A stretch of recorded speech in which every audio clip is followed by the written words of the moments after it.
हजरत पीरान पीर अब्दुल कादिर जीलानी रहमतुल्लाह अलैह पंहिंजे हिकिड़े खलीफ़े ऐं फ़क़ीर खे हिकिड़े इलाइक़े में मोकिलिन था। फरमायो उते वञी दीन जो कमु कर। पोइ उनखे फरमायूं पाण खे अल्लाह बि न सॾाइजांइ ऐं पाण खे रसूल बि न सॾाइजांइ। हुन चयो नऊज़ बिल्लाह मिनहा। हज़रत पीरान पीर साईं रहमतुल्लाह अलैह जन फरमायो लफ़्ज़ त चवण सवला आहिनि नऊज़ बिल्लाह जा। हाणे उन शख़्स अर्ज़ कयो फ़क़ीर साईं अल्लाह सॾाइण कीअं? फरमायो अल्लाह सॾाइण ईअं। हज़रत इमाम आज़म अबू हनीफ़ा रहमतुल्लाह अलैह फरमायो ये असां वेठा हुआसीं, ॿारड़ा ॿार जी रांदि खेॾनि पिया, बाल रुलंदे आयो, ॿिया ॿार आया पर वेझो न आया। तुंहिंजे छोकिरे अची जुरत सां अची बाल खयो बग़ैर भव जे।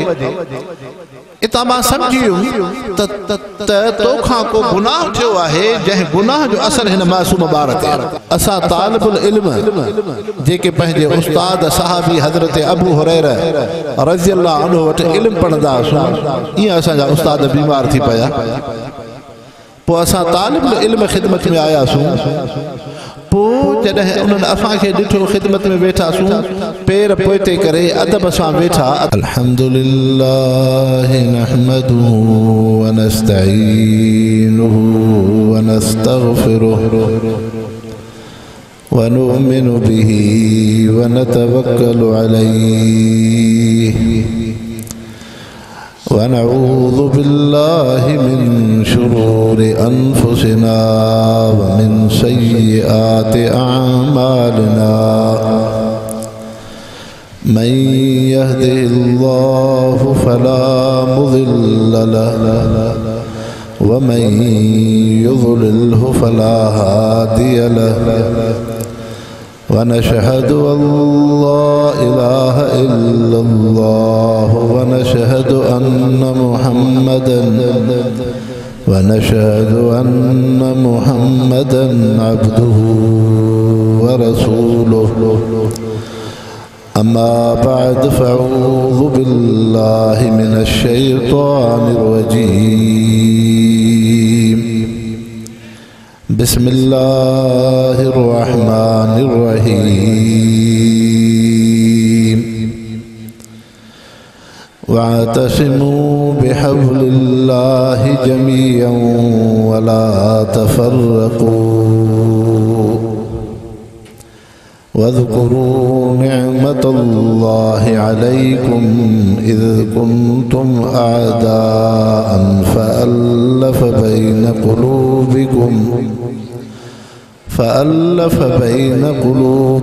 फ़अस्बहतुम बिनिअमतिही इख़वाना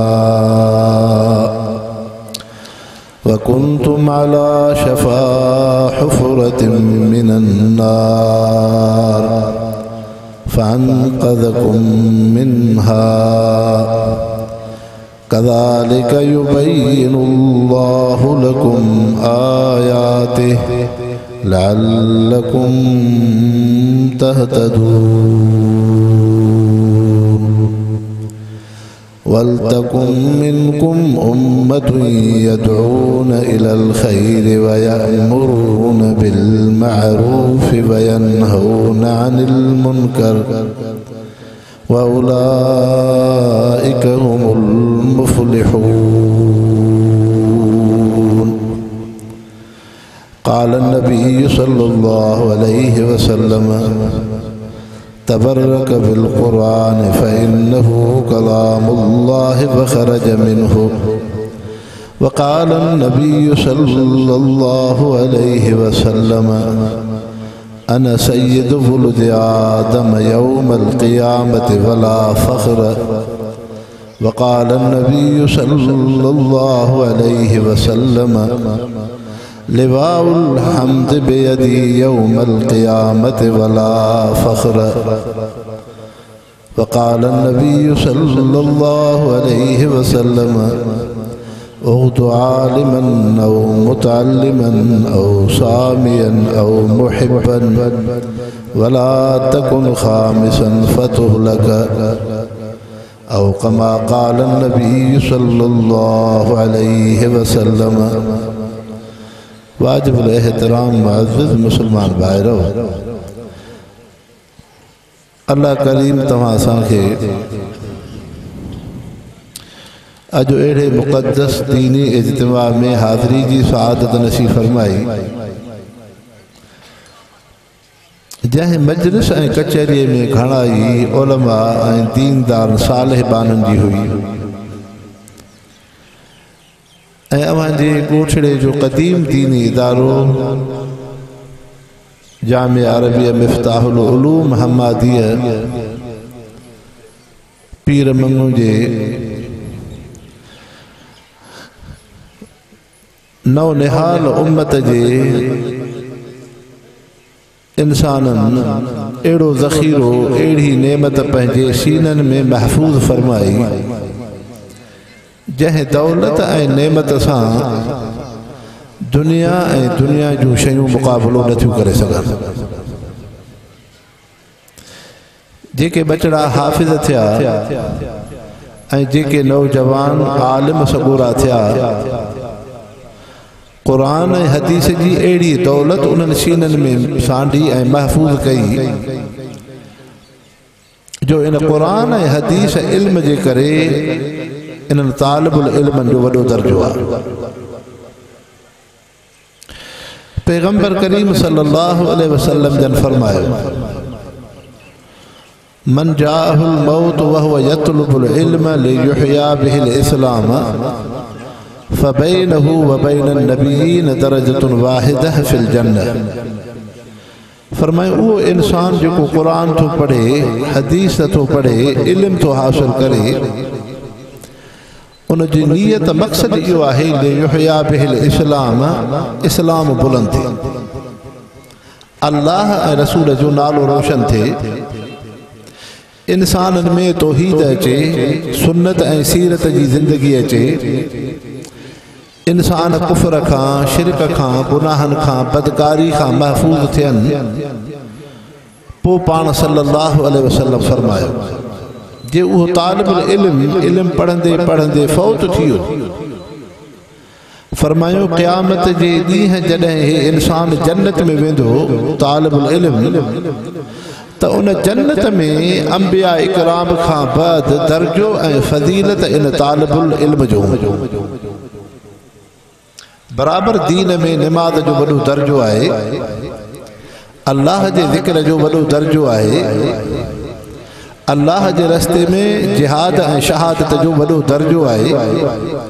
कई दीन जा शोभा आहिनि, लेकिन पाण करीम सल्लल्लाहु अलैहि वसल्लम इल्म ऐं दीन खे ज़िंदह रखण जे लाइ, इल्म जी ख़िदमत जे लाइ, ॿियनि इंसाननि ताईं दीन पहुचाइण जे लाइ उन तालिबुल इल्म जो एॾो वॾो दर्जो ॿुधायो जो जन्नत में अंबिया खां बाद दर्जो ऐं फज़ीलत इन तालिबुल इल्म जो आहे। इतां मालूम थो थिए त ई सआदत बज़ोर बाज़ू नेश ये वॾी नेमत आहे। या एॾी वॾी नेमत आहे जो दुनिया जूं नेमतूं इन सां मुक़ाबलो नथियूं करे सघनि। ऐं इंसान हाणे त हिकिड़ो अजीब दुनिया जो माहौल ज़मानो आहे, उन दुनिया जे माहौल खे ॾिसी अक्सर बेशतर दीन ऐं सुन्नत ऐं क़ुरान वारनि जो क़दुरु क़ीमत घटि आहे। लेकिन मुसलमानो, तव्हां असांजे लाइ जिया कुरान पाक जी इज्जत आहे, हुजूर सल्लल्लाहु अलैहि वसल्लम जे हदीस पाक जी इज्जत आहे, ईअं मुसलमान खे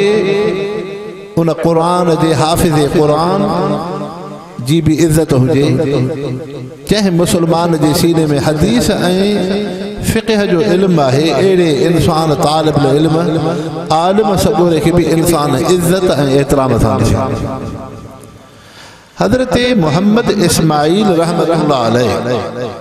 जेके बुखारी शरीफ जन लिखी आहे, इहे न ॿिया मोहम्मद बिन इस्माइल हिकिड़ा मुहद्दिस आलिम थी गुज़रिया आहिनि। उन्हनि जो उस्ताद हो हज़रत हसन बसरी ताबई। हज़रत हसन बसरी रहमतुल्लाह अलैह जा उस्ताद आहिनि हज़रत अबू हुरैरा सहाबी हज़रत अबू हुरैरा सहाबी जा उस्ताद आहिनि हुज़ूर अनवर सल्लल्लाहु अलैहि वसल्लम। हाणे हज़रत इस्माइल रहमतुल्लाह अलैहि था फरमाइनि असां तालिबुल इल्म पंहिंजे उस्ताद वटि इल्मु पढ़ंदासीं। पोइ असांजा उस्ताद हज़रत हसन बसरी रहमतुल्लाह अलैहि बीमार थी पिया। पोइ असां तालिबुल इल्म ख़िदमत में आयासीं तब पुरशी जे लाइ उस्ताद खां हाल अहवाल वठण तबियत पुछण। त असांजा उस्ताद पेर सिधा कयूं सुतल हुआ। जॾहिं तालिबुल इल्म असां ख़िदमत में आयासीं त असांजा उस्ताद हज़रत हसन बसरी रहमतुल्लाह अलैहि जन पेर पोइते करे अदब सां वेठा जीअं इंसान अतहियात में वेंदो आहे। त हज़रत इस्माइल रहमतुल्लाह अलैहि अर्ज़ कयो त साईं तव्हां त असांजा उस्ताद हो, तव्हां असांखे इल्म था पढ़ायो, तव्हां भले पेर सिधा कयूं सुतल हुजो। त हज़रत हसन बसरी रहमतुल्लाह अलैहि फरमायो मोहम्मद बिन इस्माइल त तव्हां मुंहिंजी ख़िदमत में जेको आया हो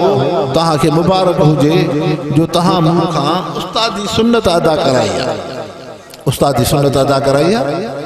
हज़रत हसन बसरी रहमतुल्लाह अलैहि फरमायो असां तालिबुल इल्म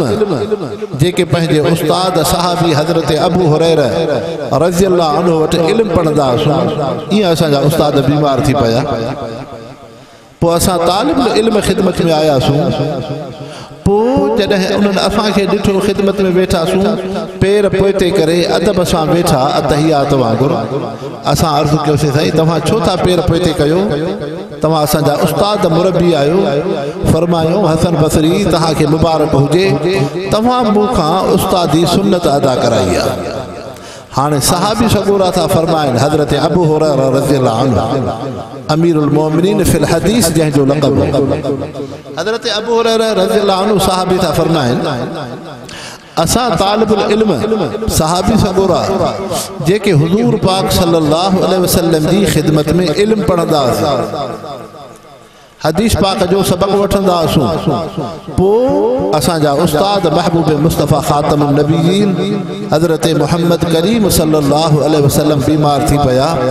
पोइ जॾहिं असां तालिबुल इल्म पंहिंजे उस्ताद मुरबी पैगंबर करीम सल्लल्लाहु अलैहि वसल्लम जी ख़िदमत में आयासीं त महबूब मुस्तफ़ा पेर सिधा कयूं सुतल हुआ। जॾहिं तालिबुल इल्म ख़िदमत में आया हुज़ूर पाक सल्लल्लाहु अलैहि वसल्लम पेर पोइते करे अदब सां वेठा। हाणे इंसान हो हज़रत इस्माइल रहमतुल्लाह अलैहि जहिड़ा शागिर्द उस्ताद हज़रत हसन बसरी जी ख़िदमत में अचनि त उस्ताद अदब सां वेहनि। हज़रत हसन बसरी रहमतुल्लाह अलैहि जा तिलमीज़ ऐं शागिर्द उस्ताद हज़रत अबू हुरैरा रज़ियल्लाहु अन्हु जी ख़िदमत में अचनि त हज़रत अबू हुरैरा उस्ताद सहाबी अदब सां वेहनि। हज़रत अबू हुरैरा रज़ियल्लाहु अन्हु जहिड़ा तालिबुल इल्म सहाबी पंहिंजे उस्ताद ख़ातमुन नबीयीन हज़रत मोहम्मद करीम सल्लल्लाहु अलैहि वसल्लम जी ख़िदमत में अचनि त महबूब मुस्तफ़ा पेर पोइते करे अदब सां वेहनि। इंसान हो इहो उन शख़्सियत जो अदब कोन हो, उन्हनि जे सीननि में जेका क़ुरान ऐं हदीस ऐं इल्म जी नेमत हुई उन ज़ख़ीरे ऐं नेमत उज़मा जो अदब। इतां मालूम थो थिए त तव्हां असां मुआशिरे जा इंसान केॾे बि दुनिया जे उहिदनि ऐं मनसबनि ते हुजूं, केॾी बि दुनिया जे रौनकुनि में हुजूं, लेकिन इंसान इन्हनि तालिबुल इल्मनि ख़ासि तरह सां मदारिस दीनीअ में जेके क़ुरान था पढ़नि उलमा आहिनि, इंसान उन्हनि जे अदब में पेश अचे जीअं हुज़ूर पाक सल्लल्लाहु अलैहि वसल्लम जन इन्हनि तालिबुल इल्मनि जो अदब कयो आहे त तव्हां असांखे बि अदब जी तालीम आहे। तंहिंजे करे इंसानो ही इल्म वॾे में वॾी नेमत आहे। अल्लाह से कायनात ऐं मख़लूक खे ठाहियो। पूरी कायनात ऐं मख़लूक खां बाद अल्लाह साईं पहिरें इंसान हज़रत आदम अलैहिस्सलाम खे ख़ल्क़ो। आदम अलैहिस्सलाम जी पैदाइश जो मक़सद छा आहे? यानी तव्हां असां इंसान जेके दुनिया में आया हूं इन दुनिया में अचण जो मक़सद छा आहे?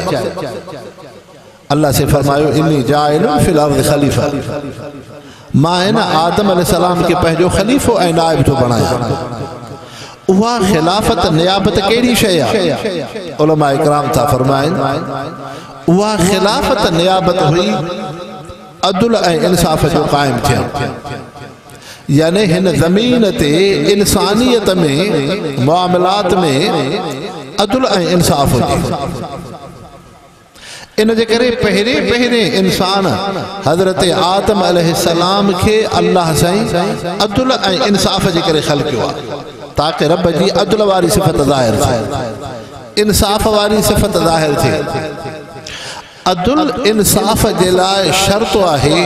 दुनिया सां मोहब्बत न हुजे, इहो शर्त आहे। इंसाफ़ तॾहिं थींदो, अदल तॾहिं थींदो, मुसावात तॾहिं थींदी, बराबरी तॾहिं थींदी जॾहिं दुनिया ऐं माल सां मोहब्बत न हुजे। इन जे करे हुज़ूर पाक सल्लल्लाहु अलैहि वसल्लम जन फरमायो हुब्बु दुनिया रास कुल खतिया,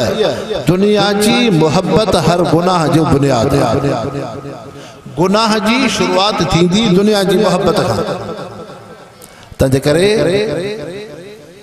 बुज़ुर्गान दीन वटि जेके सूफ़िया इकराम आहिनि उन्हनि वटि ज़िक्र अज़कार मुश्किल न आहे, चिल्लो करणु मुश्किल न आहे, तहज्जुद पढ़णु मुश्किल न आहे, इबादत रियादत मुश्किल न आहे। इन सूफ़िया इकराम ऐं इन ये बुज़ुर्गान दीन वटि ॾुखे में ॾुखी शइ आहे हुब्बे जाह ऐं हुब्बे माल। इंसान पाण खे माल जी मोहब्बत खां बचाए ऐं दुनिया जी मोहब्बत खां बचाए, मर्तबे इज़्ज़त जी मोहब्बत खां। हज़रत पीरान पीर अब्दुल क़ादिर जीलानी रहमतुल्लाह अलैहि पंहिंजे हिकिड़े ख़लीफ़े ऐं फ़क़ीर खे हिकिड़े इलाइक़े में मोकिलिनि था, फरमायो उते वञी दीन जो कमु कर। पोइ उनखे फरमायो पाण खे अल्लाह बि न सॾाइजांइ ऐं पाण खे रसूल बि न सॾाइजांइ। कंहिंखे था चवनि? पंहिंजे ख़लीफ़े खे, जेको फ़क़ीर हज़रत पीरान पीर अब्दुल क़ादिर जीलानी रहमतुल्लाह अलैहि जो उन्हनि जे हुक्म सां कंहिं इलाइक़े में वञी दीन जी ख़िदमत कंदो। फरमायो पाण खे अल्लाह बि न सॾाइजांइ, पाण खे रसूल बि न सॾाइजांइ। हुन चयो नऊज़ बिल्लाह मिन्हा। हज़रत पीरान पीर साईं रहमतुल्लाह अलैहि जन फरमायो लफ़्ज़ त चवणु सवला आहिनि नऊज़ बिल्लाह जा। हाणे उन शख़्स अर्ज़ कयो फ़क़ीर साईं अल्लाह सॾाइणु कीअं? फरमायो अल्लाह सॾाइणु ईअं तूं जंहिं इलाइक़े में वेंदे को माण्हू तुंहिंजे तबियत जे ख़िलाफ़ हलंदो, हाणे तुंहिंजी इहा मनशा घुर हुजे उन इलाइक़े जा माण्हू मुंहिंजे मुआफ़िक़ हलनि, ईअं न थी। फरमायो जंहिं इंसान जी तमन्ना इहा आहे, ख़्याल तसवुर इहो अथसि त माण्हू मुंहिंजे मातहत हुजनि, मां सभिनि खां मथां हुजां, मुंहिंजे चवण में सभु माण्हू हुजनि, मुंहिंजी सोच जे मुआफ़िक़ हलनि। फरमायो इहो आहे इलाहियत जी दावा, उलूहियत जी दावा। इहो त अल्लाह थो फरमाए त सॼी काइनात मख़लूक मां रब जे हुक्म जे मातहत हले, तंहिंजे करे तूं अल्लाह त न आहे। चइसई रिसालत जी दावा कीअं आहे? फरमायूं त रसूल सचो हूंदो आहे, सादिक़ुल अमीन हूंदो आहे। हाणे तूं जंहिं इलाइक़े में वेंदे मामलात थी पवंदा, ईअं हूंदो आहे हितां जो ॻोठड़ो आहे, पाण में सनी सुकी कसु कसर थिए थी, कॾहिं ॿनी ॿार ते, ढोर ढगे ते, रिश्ते ते, घिटीअ ते, भित ते, बाग़ ते, खजीअ जे थुड़ ते पाण में मामलात थी पवंदा आहिनि इंसाननि जा, भाइरनि में, रिश्तनि में, बिरादरनि में। पोइ हज़रत पीरान पीर साईं रहमतुल्लाह अलैहि जन फरमायो त ईअं न चइजांइ जेका मां थो चवां इहा ई ॻाल्हि सही आहे, ॿिया सभु ग़लति आहिनि। मुआरी ॻाल्हि सही आहे, मां ई सच थो ॻाल्हायां, ईअं न आहे। पोइ फरमायूं त तूं जेकॾहिं इन शइ ते ज़िद करे वेठे त मां ई सचो आहियां, मां ई सच थो ॻाल्हायां, ॿिया सभु कूड़ा आहिनि, ॿिए माण्हू जी ॻाल्हि सही न आहे, मुंहिंजी ॻाल्हि सही आहे। पंहिंजी ॻाल्हि ते सचाई जी दावा करणु, पाण खे सचो सम्झणु, ॿिए खे ग़लति सम्झणु, फरमायूं इहो आहे रिसालत जी दावा। ॼण तूं पंहिंजे लाइ रसूल हुजण जी दावा थो करे, इहो त अल्लाह जो रसूल पैगंबर सचो ॻाल्हाईंदो आहे, उन खां कूड़ जो त एतमाद। त इंसानो अर्ज़ करण जो मक़सद ही आहे त पहिरें इंसान हज़रत आदम अलैहिस्सलाम खे अल्लाह साईं जेको ख़ल्क़ियो उन इंसान में रब साईं ख़ूबी ख़सलत कहिड़ी रखी उहा हुई अदल इंसाफ़ ताकि दुनिया में इंसाफ़ क़ाइम थिए ऐं इंसाफ़ तॾहिं थींदो जॾहिं दुनिया सां मुहबत न हुजे इन जे करे हुज़ूर पाक सल्लल्लाहु अलैहि वसल्लम फरमायो हुब दुनिया रास कुल ख़तिया दुनिया जी मुहबत हर गुनाह जो बुनियाद आहे हाणे इंसानो बशिर हिकु आहे त इन दुनिया मां नफ़ो वठणु इहो शरीयत में हराम न आहे तव्हां असां इंसान मुसलमान कलमे गो इंसान यानी इस्लाम कुरान शरीफ हुजूर पाक सल्लल्लाहु अलैहि वसल्लम जी तालीमात दीन इस्लाम ये नथो चए त तहां मुसलमान धंधो न कयो व्यापार न कयो ज़मीनूं न संभालियो बाग न संभालियो मुलाज़मत न कयो नौकरी न कयो इहा शरअन हराम न आहे कसबे मुआश जी दीन में फज़ीलत आहे कसबे मुआश जी वॾी फज़ीलत आहे फ़इज़ा क़ुज़ियत सलाह फंतशिरू फ़िल अर्ज़ वब्तगू मिन फ़ज़लिल्लाह वज़कुरुल्लाह कसीरन लअल्लकुम तुफ़्लिहून अल्लाह से फरमायो जॾहिं निमाज़ पढ़ो ख़ासि तरह सां जुमे जी निमाज़ उन खां पोइ ज़मीन में पखेड़जी वञो अल्लाह जे फ़ज़ल खे ॻोल्हियो इहा तिजारत वापार नौकरी मुलाज़मत धंधो मज़दूरी इहो अल्लाह जो फ़ज़ल आहे ऐं रब साईं फरमाए वज़कुरुल्लाह कसीरन अल्लाह के घणो याद कयो लअल्लकुम तुफ़्लिहून जॾहिं तहां खे दुनिया जे मामलात में अल्लाह सां ताल्लुक़ हूंदो तहां जो मक़सद दुनिया नाहे त तहां जे हर कम में कामयाबी थींदी इंसान जो हाजतूं हूंदियूं आहिनि हिकिड़े इंसान खे इहो हूंदो आहे त मां इहो खजीअ जो बाग खयो आहे मूंखे नफ़ो मिले मां ज़मीन संभालियां थो मूंखे 5 रुपया नफ़ो मिले मां धंधो खोलियां थो मूंखे 5 रुपया नफ़ो मिले मां हे पंहिंजे कंहिं दुनिया जे जाइज़ मक़सद सां आहियां मूंखे उन में कामयाबी मिले त रब साईं फरमाए थो फ़ज़कुरुल्लाह ज़िक्रन कसीरन अल्लाह खे यादि कयो रब सां ताल्लुक़ रखो जॾहिं तहां दुनिया जे मामलात में तहां जी दिलि दुनिया सां जुड़ियल न हुजे दिलि अल्लाह सां जुड़ियल हूंदी रब सां ताल्लुक़ हूंदो अल्लाह साईं तहां जे दुनिया जे जाइज़ मक़सदनि में कामयाबी अता फरमाए तहांजा मसइला आसान थी वेंदा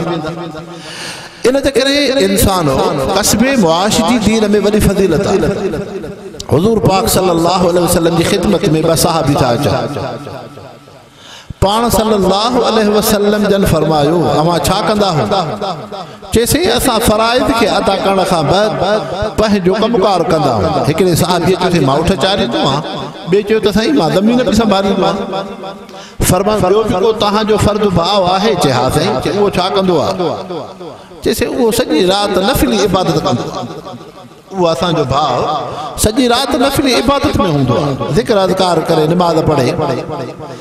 हुज़ूर अनवर सल्लल्लाहु अलैहि वसल्लम फरमायो तहां सां दुनिया जे कम में गॾु हूंदो आहे उठ चाढ़ण में गॾु हूंदो आहे ज़मीन जे संभालण में गॾु हूंदो आहे चए सही न उहो सिर्फ़ निमाज़ पढ़े इबादत करे रियाज़त करे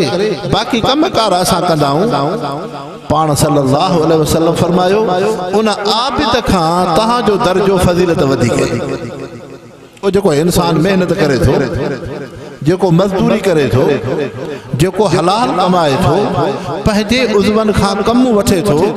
हुज़ूर अनवर सल्लल्लाहु अलैहि वसल्लम जन फरमायो तहांजी फज़ीलत तहांजो दर्जो उन इबादत गुज़ार खां वधीक आहे तंहिंजे करे मुसलमानो कसबे मुआश जी दीन में वॾी फज़ीलत आहे वॾो दर्जो आहे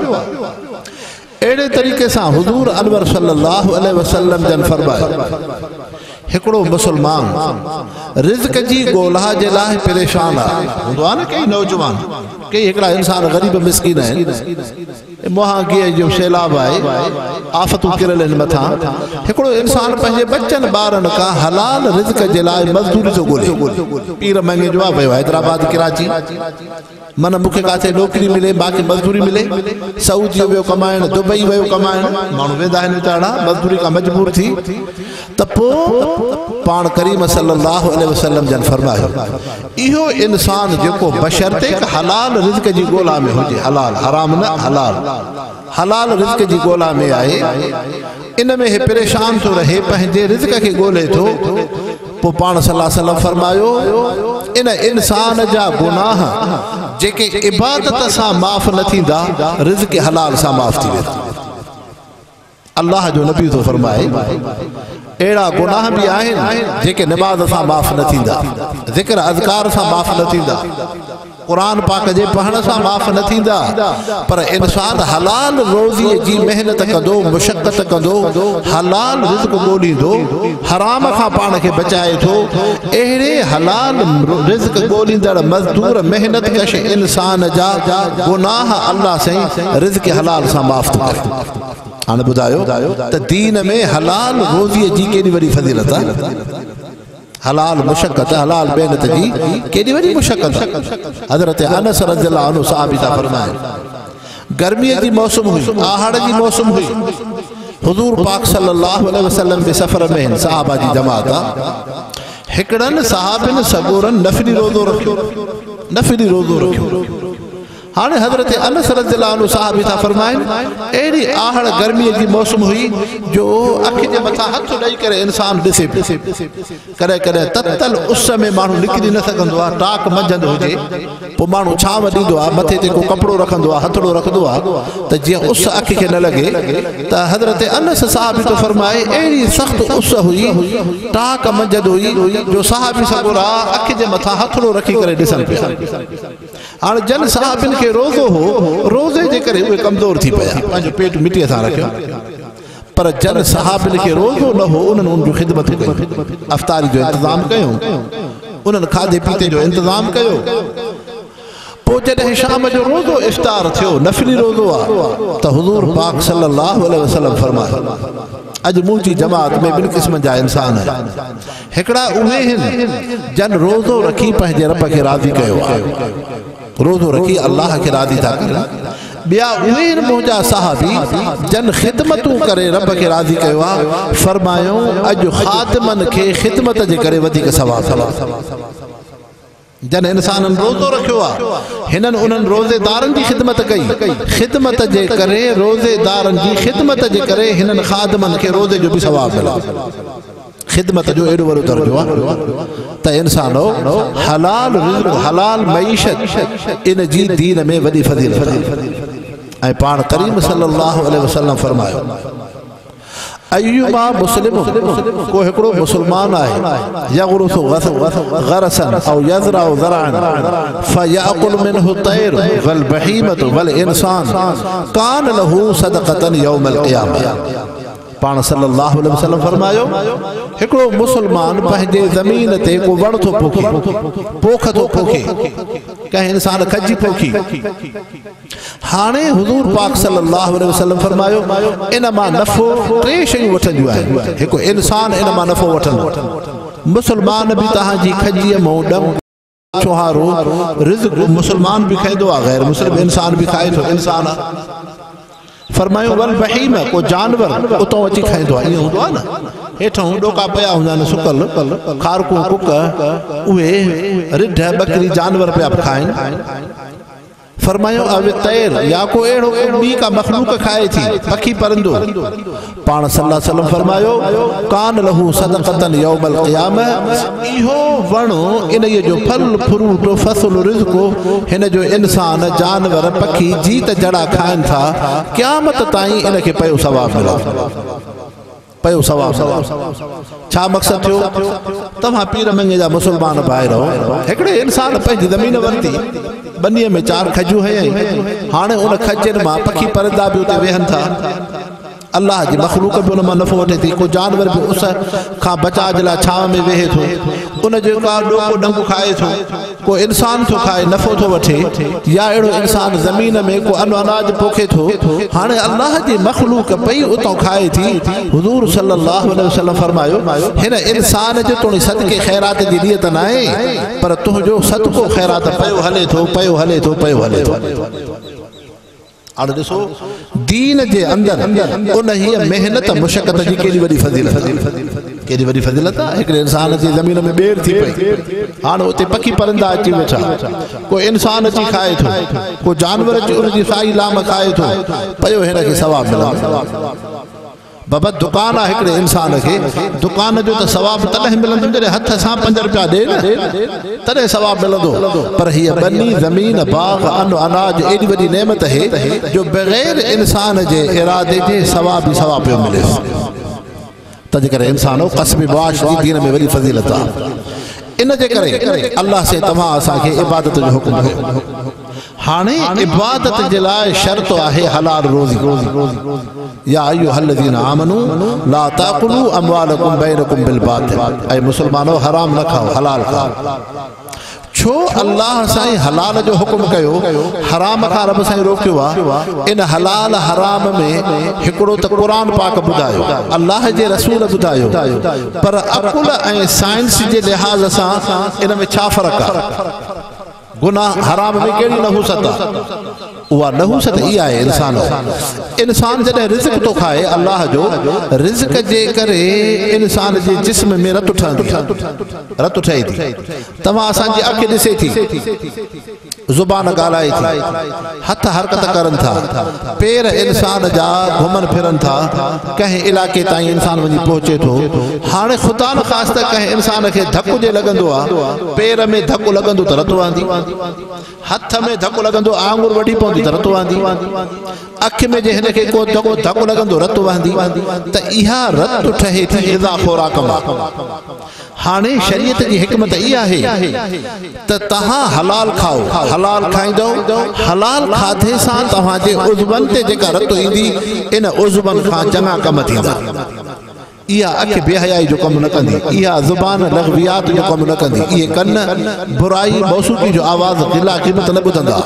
इहे हथ गुनाह जे तरफ़ न वेंदा इहे पेर बुराई गंदगी जे तरफ़ चोरीअ जे तरफ़ न वेंदा पर जेकर इंसान हराम खाईंदो हराम जे करे उन उज़वनि ते जेका रत हराम ख़ुराक मां ठही आई त अखि में हयाउ न थींदो ज़ुबान में हयाउ न थींदो कननि में हयाउ न थींदो हथनि में हयाउ न थींदो दिल में ख़ौफ़ ख़ुदा न ईंदो पेरनि में हयाउ न थींदो तव्हां असांजी फ़िक़ह जा इमाम हज़रत इमाम आज़म अबू हनीफ़ा रहमतुल्लाह अलैह वेठा कंहिं मजलिस में ॿारड़ा बाल जी रांदि खेॾनि पिया कंहिं ॿार जे बाल खे धको हयो त इमाम आज़म अबू हनीफ़ा जे साम्हूं अची पहुतो हज़रत इमाम आज़म अबू हनीफ़ा रहमतुल्लाह अलैह जन वेठल ॿिया ॿारड़ा उतो बाल न खयो हिकिड़े ॿार जुरत सां बेबाकी सां अची उतो बाल खयो समझो मुसलमानो त हज़रत इमाम आज़म अबू हनीफ़ा रहमतुल्लाह अलैह जन उन ॿारड़े खे ॾिसी कचहरी में वेठल मुसलमाननि खे फरमायो तव्हां मां को हिन छोकिरे जे पीउ खे सुञाणे थो चए हा साईं उनखे वठी अचो आयो उन छोकिरे जो पीउ वालिद साहब हज़रत इमाम आज़म अबू हनीफ़ा रहमतुल्लाह अलैह फरमायो ये असां वेठा हुआसीं ॿारड़ा ॿार जी रांदि खेॾनि पिया बाल उरलंदे आयो ॿिया ॿार आया पर वेझो न आया तुंहिंजे छोकिरे अची जुरत सां अची बाल खयो बग़ैर भव जे इतां मां सम्झी वियुमि त तोखां को गुनाह थियो आहे जंहिं गुनाह जो असर हिन मासूम ॿार ते तंहिंजे करे मां सां सच ॻाल्हाए कूड़ न ॻाल्हाए त उन छोकिरे जे पीउ मुसलमान चयो साईं तव्हां सां सच इहो आहे त वाकई मां हराम जो गिरह खाधुमि उन हराम जे लुक़मे खां पोइ मां पंहिंजी घरवारी सां मुलाक़ात कई उन मुलाक़ात खां बाद लुत्फ़ो जेको ठहियो ही ॿारड़ो उन मां थियो आहे हज़रत इमाम आज़म अबू हनीफ़ा रहमतुल्लाह अलैह उन मुसलमान खे फरमायो त तुंहिंजे हिन छोकिरे में जेको हया ऐं अदब नाहे इहा उन हराम जे गिरह जी नहूसत त हिन पुट में हया अदब न थींदो मुसलमानो हाणे तव्हां असांखे शिकायत है असांजो पुट नाफ़रमान आहे औलाद नाफ़रमान आहे चयो नथी वठे आया उन खां पहिरियां असां इंसान त नाफ़रमानी न कई अथसीं जो पंहिंजी औलाद खे पंहिंजे बचड़नि खे हराम त न खारायो अथसीं तंहिंजे करे इंसानो हुज़ूर पाक सल्लल्लाहु अलैहि वसल्लम फरमायो अफ़ज़ल में अफ़ज़ल रिज़्क़ इहो आहे इंसान पंहिंजे हलाल मेहनत मुशक़त सां खाए कसब हलाल जी वॾी फज़ीलत आहे ॿी शइ दीन में ख़राब आहे दुनिया सां मोहब्बत जो उन दुनिया पैसे जी मोहब्बत दिल में अची वञे इहा शइ ख़राब आहे जॾहिं दुनिया पैसे जी मोहब्बत दिल में ईंदी अदल इंसाफ़ न रहंदो तव्हां असां हिकिड़ी रियासत में हलूं था हलो हाणे इलेक्शन जो दौर आहे पोइ हिन इलेक्शन खां पोइ तव्हां असांखे हक़ मिलंदा छा कंहिं इंसान खे यकीन आहे उते बीह करे चवे असांखे हक़ मिलंदा न आहे छो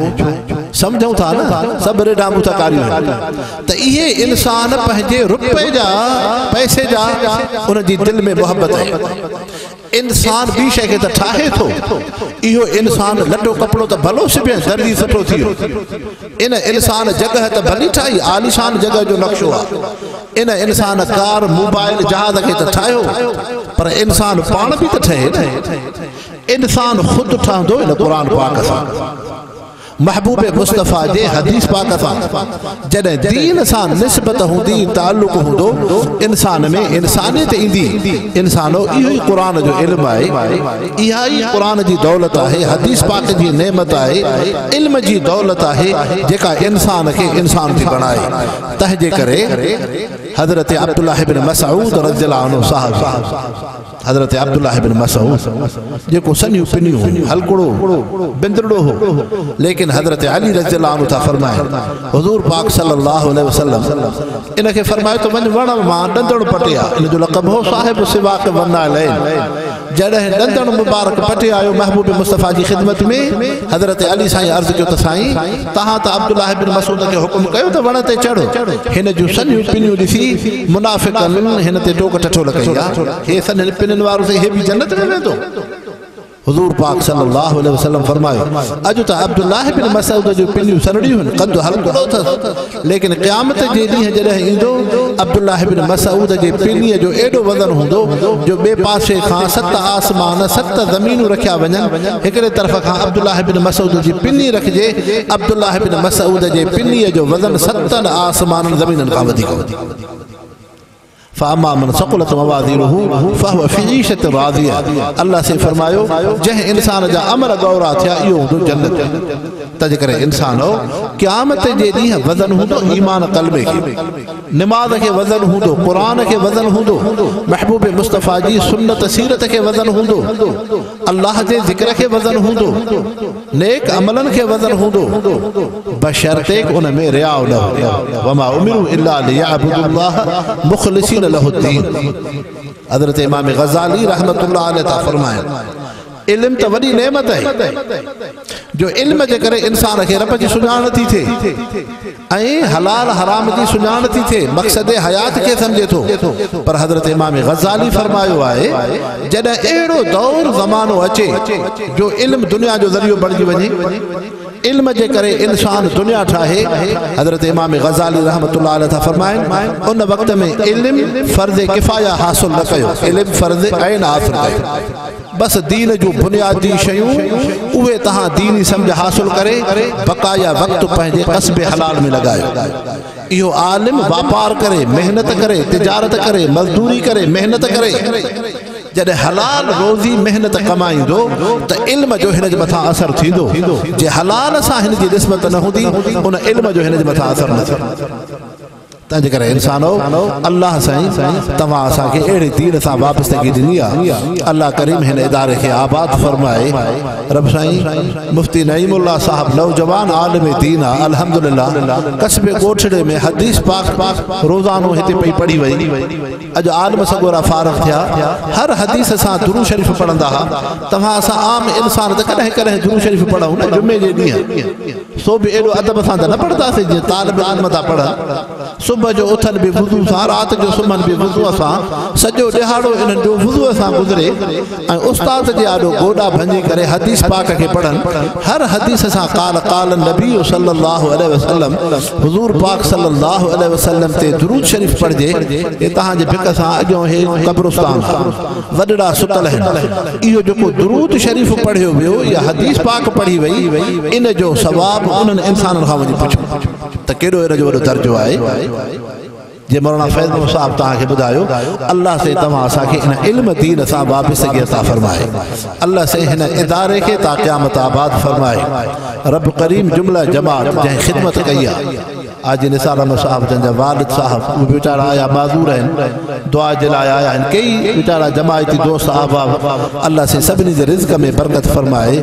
वमा अलैना इल्लल बलागुल मुबीन या अल्लाह या रहमान या रहीम या हय्यु या क़य्यूम अल्लाह से हिन जलसे के पंहिंजे रज़ा जो सबब बना अल्लाह से इन इदारे के आबाद फरमा, वरड़न जी क़ब्रुन के रोशन फरमा, कुरान सां सुन्नत सां सीरत सां असां के आबाद फरमा। अल्लाह से मौलाना नईमुल्लाह साहब जुमला जमात दीन मेहनतुन काविशुन के कबूल फरमा। अल्लाह से हाजी साहब के भी सेहत आफियत अता फरमा, तमाम मरीजन के शिफा कामिलह आजलह नसीब फरमा, रिज़्क़ हलाल अता फरमा। रब साईं जेके बानड़ा पंहिंजे रोज़ीअ जी तलाश में आहिनि, अल्लाह से उन्हनि खे हलाल रोज़ी नसीब फरमा। रब साईं दुनिया आख़िरत असांजी सोहणी फरमा,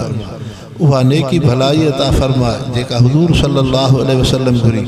उन शर फितने खां बचाए जन खां हुज़ूर पाक सल्लल्लाहु अलैहि वसल्लम पनाह घुरी। रब साईं जेका मुल्क के अंदर बदमनी आहे उन खां हिफ़ाज़त फरमा, इलेक्शन के माहौल के भी आसान फरमा। अल्लाह से सोहना इंसान मुंतखब फरमा जेके इंसानियत जी कौम की खिदमत करन, इंसानियत सां पाड़े सां सोहणो हलन। अल्लाह से असांखे सोहना अखलाक सोहणियूं आदतूं नसीब फरमा। सल्लल्लाहु तआला अला खैर खल्क़िही मुहम्मद व आलिहि व बारक वसल्लम। ला इलाहा